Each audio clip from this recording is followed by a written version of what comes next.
Hi. నేను అత్తగారుల గురించి చెప్పబోతున్నానండి.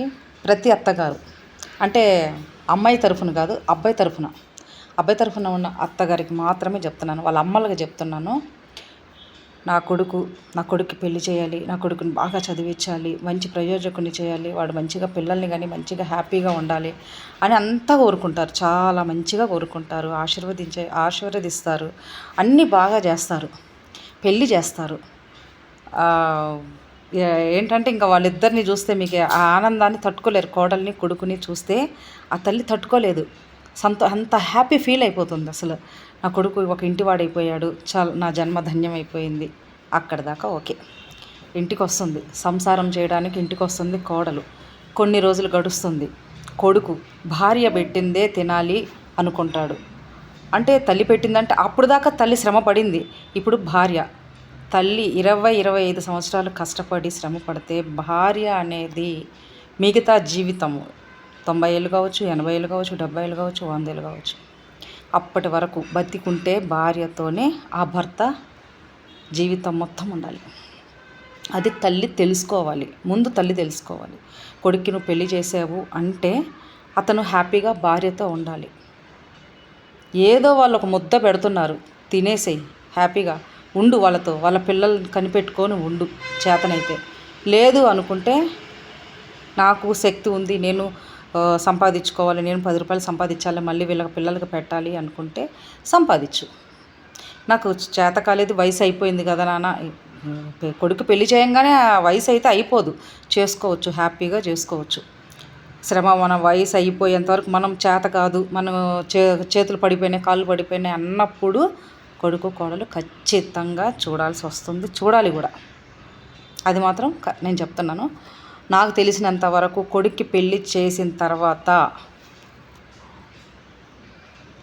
అంతే, ఇంకేం మాట్లాడద్దు.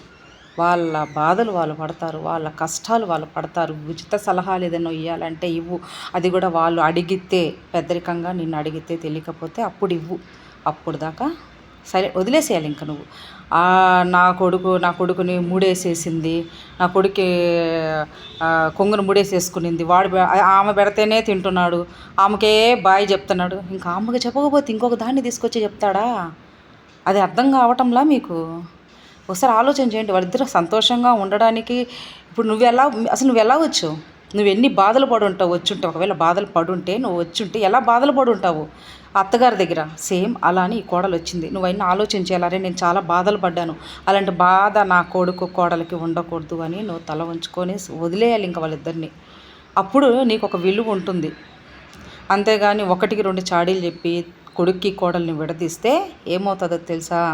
కోడలు ఇంకొకరిని వెతుక్కుంటుంది, కొడుకు ఇంకొక దాన్ని వెతుక్కుంటారు, సంసారం నాశనం. అర్థమైందా? నీ కొడుకు సంసారం నాశనం. కోడలు సంగతి పక్కన పెట్టేసేయి. ముందు పోయేది నీ కొడుకు జీవితమే. నా కొడుకు మగాడు, ఎన్నైనా చేస్తాడు, ఎన్నైనా చేయడు. వయసు అయిపోయినాక భార్య అనేది ఒకటి ఉండాలి, తను చూసుకోవాలి. తన పిల్లలు, భార్య పిల్లలు అందరూ కలిసి చూస్తేనే నీ కొడుకు రేపు సంతోషంగా ఉంటాడు. నీ కొడుకు భవిష్యత్తు ఆలోచించావు అంటే నువ్వు సైలెంట్ అయిపోవాలి. పెళ్ళైన వెంటనే సైలెంట్ అయిపోయి ఆమె చేతిలో పెట్టేసినట్టే. లైఫ్ మొత్తం ఆమెదే. ఇంకా నువ్వు ఎలా వచ్చి ఇప్పుడు ఎలా ఉండాలనుకుంటున్నావు, సేమ్ తను కూడా అలానే ఉండాలనుకుంటుంది కదా. ఒక ఇంటి ఆడబిడ్డ వచ్చి నీ ఇంట్లోకి వచ్చినప్పుడు నేను అదే చెప్తున్నాను. ఏంటంటే కొడుక్కి పెళ్ళి చేసిన వెంటనే, అదే నేను చెప్తున్నాను, ఏం చెప్పటం లేదు. లేకపోతే చెరొక దారి చూసుకుంటారు, జీవితాలు సర్వనాశనం అయిపోతారు, పిల్లలు రోడ్డు పాలైపోతారు, అటు ఇటు కాకుండా అయిపోతుంది. నువ్వు చేసిన పనికి అసలు నీకు ఫ్యామిలీనే లేకుండా పోతుంది. అది నేను చెప్తున్నాను. ప్రతి కొడుకుల్ని కన్న తల్లులు అందరికీ చెప్తున్నాను నేను, లాస్ట్కి నాతో సహా. నాకు తెలిసిందైతే అదే. జాగ్రత్త అత్తగారు.